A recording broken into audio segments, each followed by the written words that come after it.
Okay, so let's unpack this. We are embarking on a deep dive today that, well, it takes us right into the architecture of intelligence itself. Right. We're moving beyond the usual conversations about computational speed or how much data you can process. hmm We're going to be focusing on a much, much deeper question. What makes the human brain not just a powerful computer, but, Oh, well, the ultimate archetype of structural optimization? that's exactly. We're looking at coherence, at stability, and what this source we're covering calls structural correctness. And that's the mission for today, isn't it? To really dissect this idea of recursive coherence. It is. The source argues, and I think pretty convincingly, that any sophisticated neural system, whether it's biological or one we design, has to achieve efficiency and stability. But not through compromise. No, that's the key. Not through compromise. It has to do it by actively metabolizing the fundamental tension between its smallest parts and its entire existence as a whole. So we're exploring the brain as the gold standard here, the archetype of optimization, just to see how it pulls off this incredible balancing act. We are. And the source kicks off with this foundational challenge. It's described as an irreducible demand that all these systems face. Yes, and it's a paradox, really. Yeah. The system has to remain itself while at the same time becoming more than itself. It has to transform without erasing its own identity. And it has to expand its capacity without, fracturing the internal order that keeps it all together. That tension, that's the whole game. It is the ultimate paradox of growth. It doesn't matter if you're talking about a brain, a company, an economy, Or even a piece of software. or an evolving digital architecture. Absolutely. If the change is too great, you lose what the thing was in the first place. But if you resist all change, the system becomes rigid, brittle, and it can't adapt. So to navigate that, we really need to dig into why efficiency is, well, it's a byproduct. It's not the goal. Right. And how things start to decay when those principles are broken. And finally, what the source lays out as the four non-negotiable, irreducible capabilities that define any kind of enduring living intelligence. Okay, let's jump straight into that governing law then, the law of recursive coherence, which is all about this idea of structural correctness. So the cornerstone of this entire law is what the source calls the living proportion. The living proportion. Okay. And it's critical to understand that this isn't just about finding some, static balance between a local function and a global purpose. It's not a trade-off. It's not a trade-off. It has to be an active equilibrium, a state where the independence of the part and the coherence of the whole are, well, they're mutually reinforcing. Okay, can we ground that a bit? What does it actually mean practically for an individual part to mutually reinforce the whole? Sure, think of it like a highly optimized ecosystem, or maybe a better analogy is a city. You have individual businesses, right? Those are the parts. They're free to adapt to their local environment, their specific market. But their adaptations, their innovations, their changes have to, by their nature, contribute to the overall resilience and prosperity of the whole city. So if a business succeeds in a way that pollutes the river or bankrupts its suppliers... Then the proportion is lost. Yeah. Exactly. The system starts to consume itself. The living proportion means that local freedom, local success, directly increases global stability. One depends on the other. This just it completely flips how we normally think about success, especially in engineering. We're always chasing metrics. Speed, resource use, efficiency. Right. But the source makes this critical distinction. Efficiency isn't the target you chase. It's an inevitable byproduct of getting the structure right. This is a radical reorientation. I mean, it really is. When that mutual proportion is deeply encoded into the architecture, when the rules of the game demand mutual reinforcement efficiency just happens, it emerges on its own. How so? Well, a local adaptation, like a single neuron changing its synaptic strength, doesn't just benefit itself. It inherently deepens the global stability of the whole brain. And the reverse is also true. The reverse is also true. Any global reconfiguration, any system-wide change, actively safeguards the autonomy and the health of those individual parts. So if I understand this, if I get the structure right, the energy waste just disappears. It does. I mean, not disappears entirely, but it's minimized.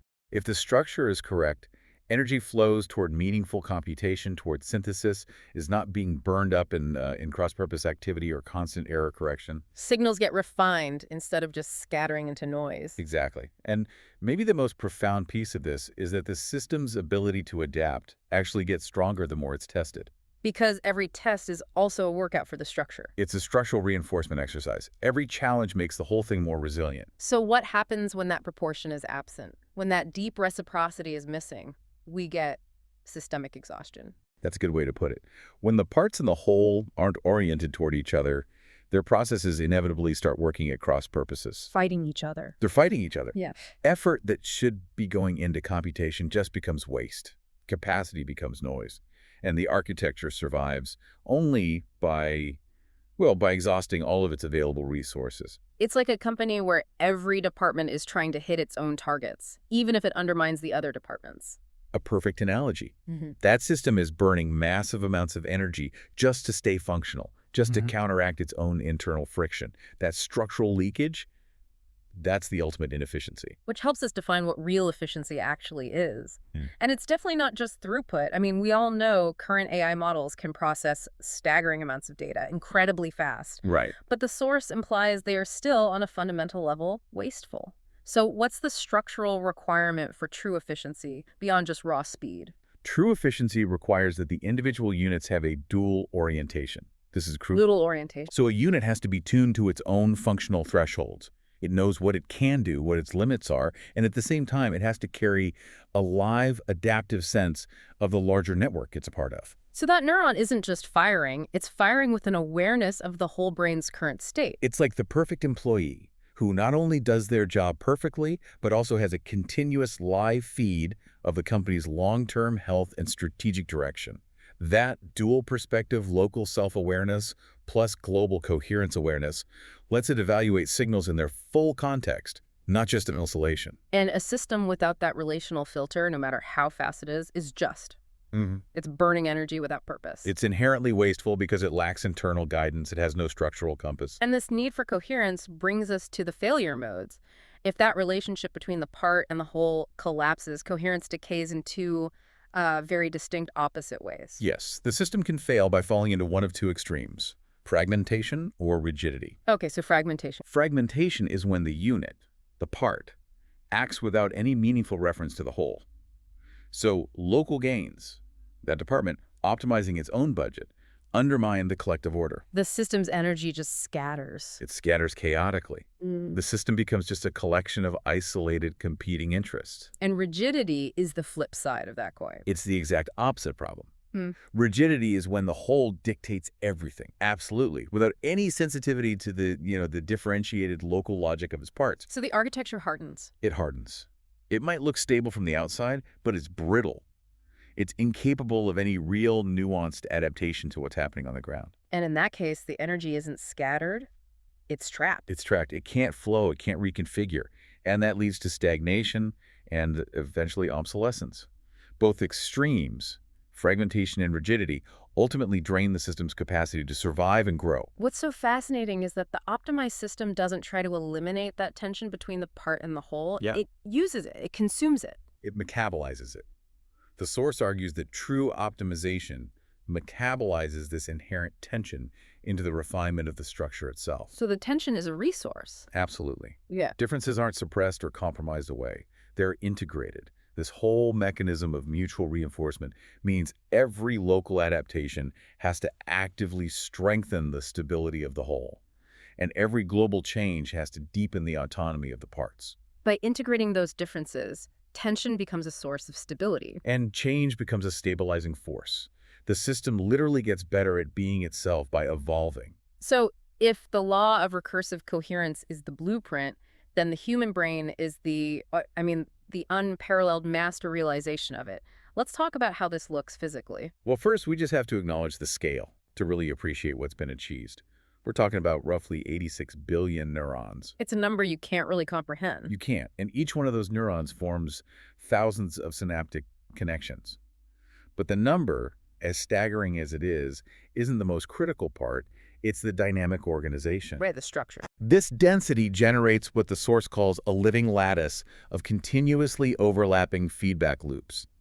And that is the physical manifestation of recursive proportionality. And the way signals move through this lattice is it's profoundly nonlinear. The simple model we learn in school, input, processing, output, that's completely useless here. It breaks down entirely. Signals aren't moving in these neat linear chains. They circulate. They operate on multiple scales at the same time, crossing layers, and, this is the crucial part, they're engineered to revisit prior states. So they influence themselves in real time. In real time, the entire architecture is a web of continuous mutual modulation. Just think about that for a second. Every single signal alters the conditions for the next signal. Yeah. And every tiny adjustment that happens is itself adjusted by the wider field it exists in. It's a nested, dynamic, self-correcting environment happening at an unbelievable speed. Down to the sub-millisecond level. Which means that no computation in the brain is ever a standalone, isolated event. The source calls it a dynamic negotiation. And that negotiation is inherently bidirectional. It's also multi-temporal. What do you mean by that? Yeah. Multi-temporal. I mean that every firing of a neuron is being shaped simultaneously by the memory of what has already happened, the existing patterns and weights, and by the prediction of what might happen next. The anticipated outcome. Exactly. So sensory input is never received blindly. The brain is in a constant state of negotiation between the past pattern it recognizes, the present input it's getting, and the future outcome it's forecasting. It's a structurally embedded forecasting machine. It's not just processing data, it's interpreting data against its own life story, its own evolving narrative. That's a perfect way to put it. And this leads to a view of stability that is so contrary to how we design most things. Stability isn't about being rigid or static. It's achieved through constant, intelligent change. And here's where it gets really interesting. Absolutely. Stability in the brain is maintained not by freezing its structure, but by continuously rebalancing it. The entire system exists in a state of what you could call structural self-monitoring. So every adaptation the brain makes, even a tiny local change in synaptic strength, is instantly measured against its potential impact on the integrity of the whole system.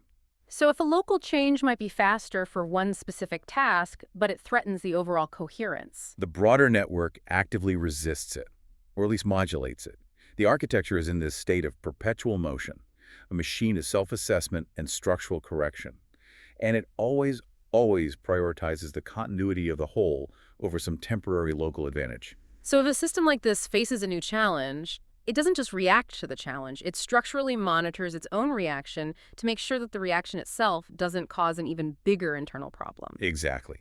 The process of responding is, at the same time, a process of testing its own structural integrity. When the brain adapts, it's implicitly asking itself, does this change make me a better, more coherent version of myself, or does it start to fragment who I am? Now we get to what feels like the core difference between this biological archetype and, even our most powerful AI models today. It's not just about the processing method, it's that this deep modulation is physically embedded in the material. The material connection, yes, that's the edge. So the brain's physical substrate, it's not inert. Not at all. And this is the fundamental contrast with conventional computing. Think about a CPU. The chip structure, the transistors, the wires, the gates, it's fixed. It's static. It executes computations, but the road network itself never changes. Right. The brain is fundamentally different. Synaptic strengths, the branches of dendrites, the excitability thresholds of neurons, these are not static parameters in a database. They actively reshape themselves in response to ongoing use, to context, and to the recursive demands of coherence. So the brain is actively reconfiguring its own operating system while it's running. It is. The architecture isn't just executing a design that was laid out at the beginning. It is actively reconfiguring itself in order to preserve the stability of its own coherence as it navigates the messy, ambiguous, noisy world. It redesigns its own highway system without losing the truth of its identity. It maintains its integrity by continuously changing its form. It's an incredible paradox. And this medium of computation is literally alive to its own activity. So what does this substrate adaptability look like at the cellular level? Can we get specific? We can. It means neurons are so much more than just static wires carrying signals. They are adaptive structures.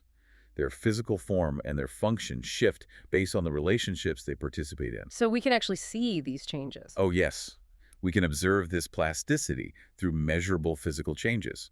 A neuron can literally extend or retract its dendritic branches to form new connections or to sever old ones that are no longer relevant. Wow. It can strengthen or weaken the synaptic links it has.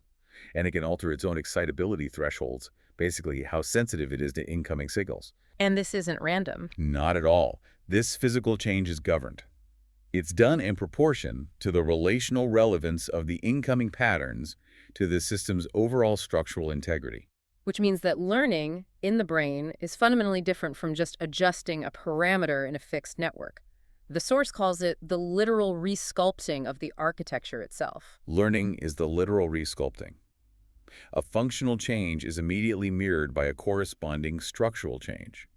It binds the knowledge and the underlying structure into a single, co-evolving reality. And here's the core philosophical point again. The system's identity isn't preserved by keeping the structure the same. It's preserved by making sure that every single structural change deepens the system's ability to sustain coherence, especially when it's faced with more and more complexity. The physical transformation is an act of self-preservation. It is. This inherent need for self-preservation must introduce a powerful filter into the whole process. Computation becomes, as the source says, inherently relational. It has to be. Information is never just detached data. It's interpreted as an event, and it's seen in light of its relational impact. Will this sustain me or disrupt me? Will this refine my model of the world or distort it? And that self-referential grounding is what allows the brain to dynamically filter for relevance. It's an internal quality control mechanism.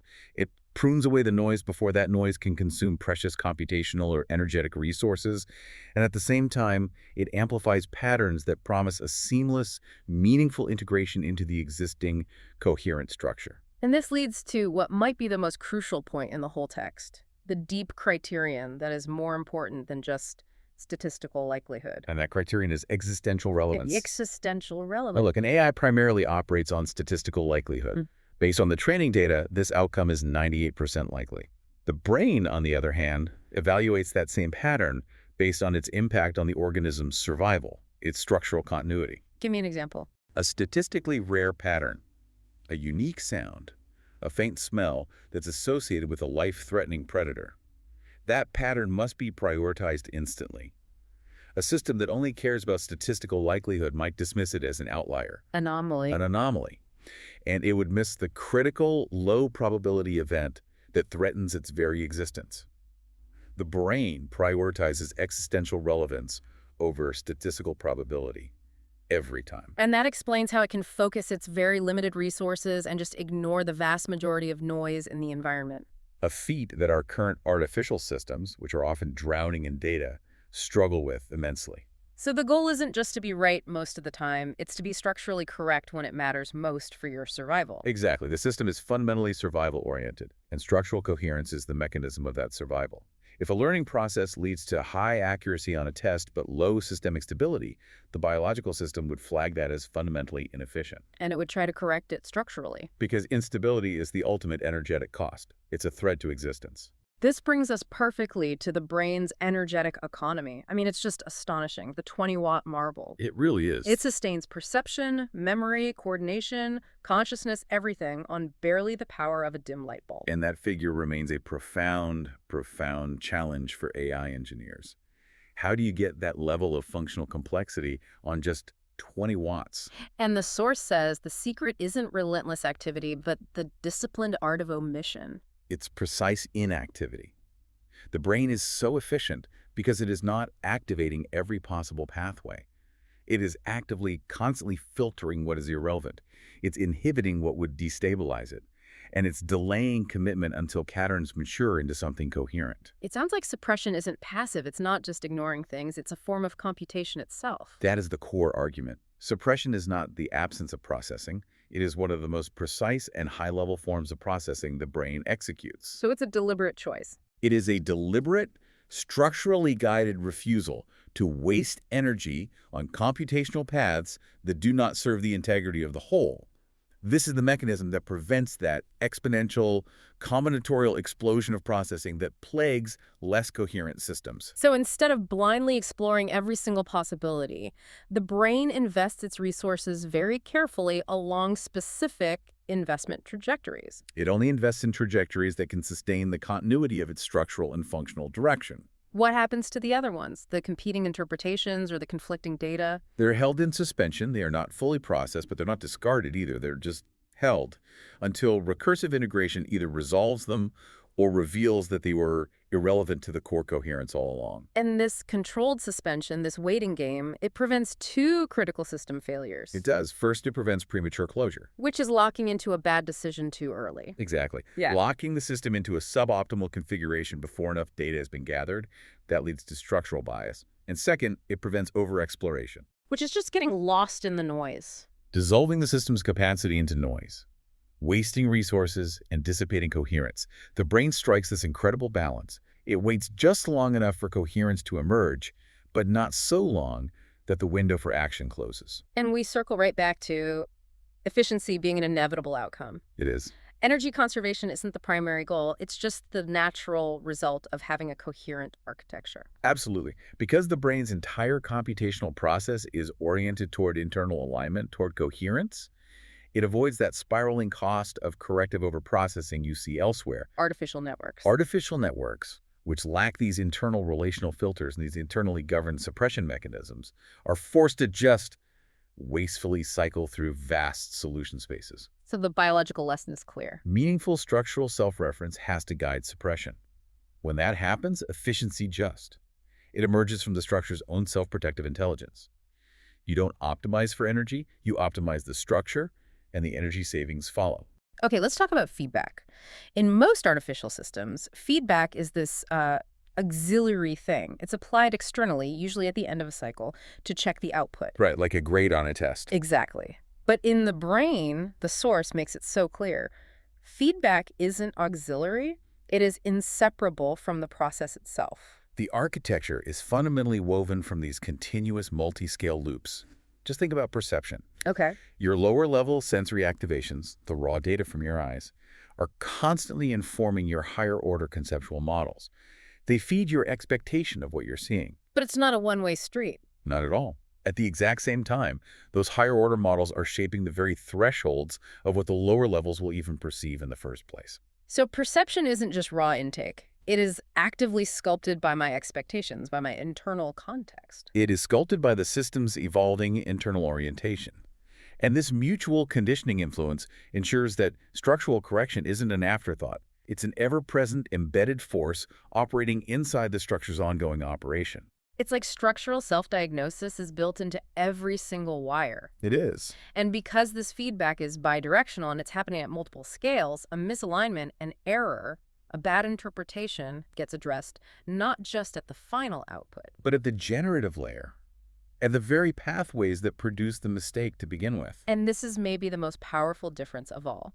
The source says the brain does not simply correct answers. It corrects itself. It corrects itself. If the system produces a faulty interpretation, that misalignment immediately prompts a necessary restructuring of the pathways and the weightings that produced it.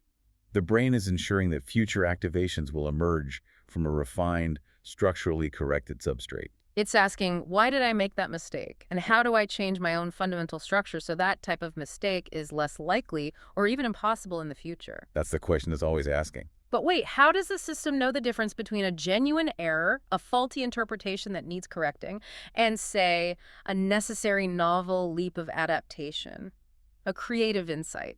That is the function of the recursive coherence check. An error gets flagged not because the output is statistically weird, but because the interpretation causes friction.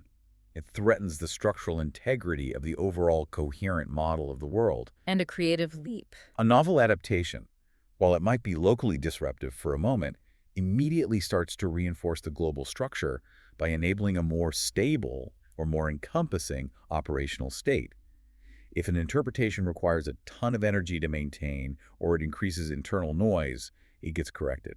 If it enables greater coherence with less effort, it's adopted and structurally reinforced. And by constantly doing this recursive reconfiguration, the brain guards against chronic systemic failure over the long term. It guards against the accumulation of structural biases. Think about a non-coherent system that learns one way to solve a problem very well. It gets stuck in a rut. It gets so dominant that it prevents the system from ever finding a better solution, even if the environment completely changes. That's a structural bias, and it erodes long-term accuracy. But by continuously correcting itself at the source. The brain prevents that premature calcification. It ensures that structural change is always on the table as a potential solution. It maintains its fluidity. It avoids stagnation. The system refuses to separate the computation from its own conditions of possibility. So refinement just becomes its natural state of being. Precisely. To design machines that can match this, we need architectures where feedback isn't some external slap on the wrist. It has to be the continuous, self-sustaining act of the system, re-earning its own coherence moment by moment. Okay, we've firmly established the brain as the gold standard. So now let's draw a really sharp contrast with the state of most artificial neural networks, no matter how big or fast they are. Right. The core issue, according to the source, is that these ANNs lack recursive coherence because their basic units are, well, inert. They are. They're individual units, the artificial neurons. They're mathematically active, of course. They do complex computations. They pass data. But structurally, they are passive. They're inert in form. They can't change their own architecture. They can't. Their dendrites don't grow, their axons don't split or retract. They can't do that in response to relational context or the demands of coherence. The foundational geometry, the physical structure, is rigidly fixed. So it's computational function without any structural agency. That's a great way to say it. And their learning process, which the source calls superimposed learning, really reflects this fixed nature. Learning is always applied from the outside. Always. Optimization algorithms, things like backpropagation, they adjust parameters, they tweak the weights and biases externally, and they do it according to some predefined criteria measured against an external loss function. But the underlying substrate, the actual map of the connections, stays the same. It remains static, which means the learning is purely functional. It changes the network's output behavior for sure, but it is fundamentally not structural. The network's basic mode of existence doesn't evolve along with its outputs. And that's the massive divergence from biology. It's like rearranging the furniture in a room, but never being able to change the size or the shape of the room itself. The source also critiques this idea that these huge networks achieve true parallelism. It calls it an illusion of parallelism. I suppose subdivided linearity. Yeah. Yeah, it's a key structural critique. You can distribute tasks across thousands of processors, and it looks parallel on the surface. But the coordination is ultimately bound by a sequential, externally enforced logic. It's not self-organizing. No. The synchronization is dictated by the program, not through a dynamic, self-modulating fabric like the brain has. It's the difference between 1,000 cars driving in their own parallel isolated lanes on a highway Versus a single liquid river? versus a single river where every molecule of water is instantly influencing the flow of every other molecule. The result you get in ANNs is speed without depth. You get breadths without the relational density you need for true systemic context. And when these artificial systems face internal tension, conflicting inputs or shifting goals, That tension doesn't feed back into architectural refinement. It can't. It's resolved by retuning the weights on the existing pathways. It never transforms the generative logic of the network itself. so the optimization they achieve it's inherently shallow. It is. They adapt very well to surface measures, like getting a better score on a benchmark test. But they don't preserve and deepen their own functional integrity when you take them into a new context. Which means they are powerful in their execution, yet fragile in their essence. Exactly. True resilience requires a system to learn not only how to perform a task better, but how to structurally preserve itself and strengthen its own capacity while it's doing it. Without that substrate-level plasticity, without meaning-oriented recursion, they remain brittle. They can break. They can break, fundamentally, if you push them too far outside their training domain, because they simply cannot structurally transform to meet a truly novel demand. This brings us to a final and really critical roadmap. The source lays out 4 irreducible structural capabilities, and it says these aren't just, optional optimizations. No, they are the mandatory minimum, the minimum for any intelligence, biological or artificial, that wants to endure its own growth. And they have to be present at the same time. All 4, simultaneously. If you remove even one of them, the source argues the system will either calcify into a rigid state or just dissolve into informational incoherence.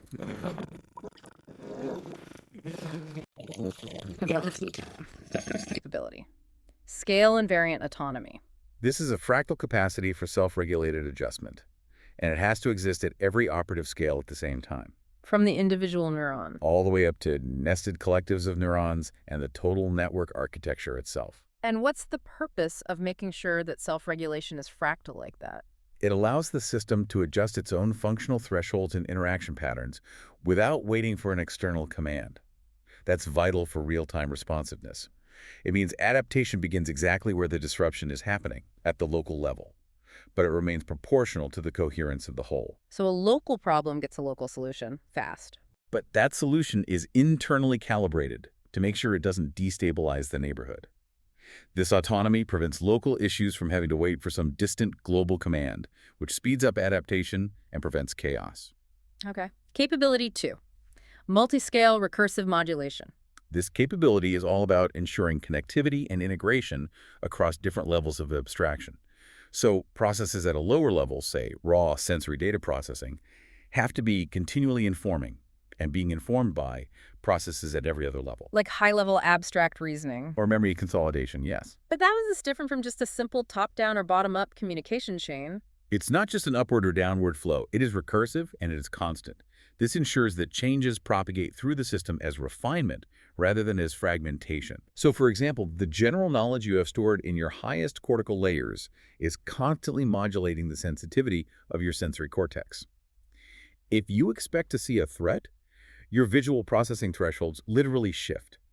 This modulation ensures the system's current state is always integrated across every layer. It's a structural guarantee that no part of the system is ever working with outdated or context-free information. You got it. Capability 3, substrate adaptability. We've talked a lot about this. The medium has to be modifiable. Exactly. The physical or functional medium of the computation has to be subject to structural modification itself.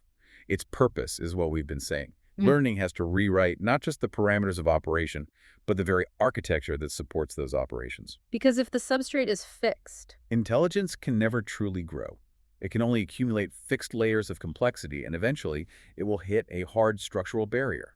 Form and function have to evolve together for long-term viability. and finally, capability 4, contextual filtering of relevance. This is the structural requirement that this system has to possess the intelligence to continuously suppress what does not serve its present trajectory. It's existential relevance. That's right. This function is required to allow the system's focus to sharpen significantly, but without locking it into rigidity. It makes sure that resources are only invested in coherent directions. It makes omission an active, high-precision act of processing. And without it, the system is just permanently vulnerable to noise and distraction. And catastrophically inefficient resource allocation. So when all 4 of these capabilities are present, at the same time, the source says the system achieves structural freedom. And then, scale becomes a powerful ally instead of a complex liability.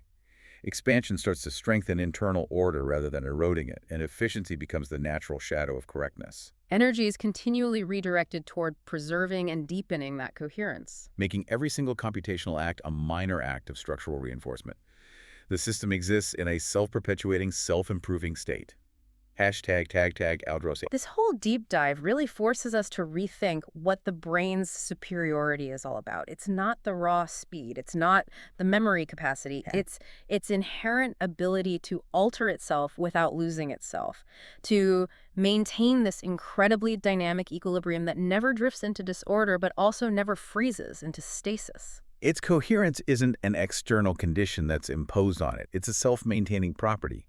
It's regenerated with every change in state, with every single computational process. Efficiency arises naturally because energy is flowing precisely where it strengthens the architecture's own continuity. And we see that intelligence is born from this recursive self-relation. The inherent ability of every part to register its impact on the whole and then be structurally reshaped by that awareness. So what does this all mean? The challenge for all future sophisticated architectures, whether we're talking about digital AI or, human organizations, is achieving this structural freedom. It means that differentiation and integration can't be forced into some delicate balance. They have to align naturally because every necessary transformation reinforces the system's fundamental identity. And to match the brain in coherence. It's not about imitating its complex biological form. It's about embodying the same fundamental law that it obeys, The law where growth and stability aren't competing aims. but are the same single act, just viewed from different scales. So you are left to ponder. What systems in your own life or your work, whether it's a team you lead, an organization you're part of, or even just your own personal learning process, operate under these same laws of recursive coherence? And where are you exhausting resources by chasing efficiency as a goal in itself, rather than letting it emerge organically from a foundation of structural correctness? something to think about as you navigate the noise of the world and seek to build things that can truly endure their own growth.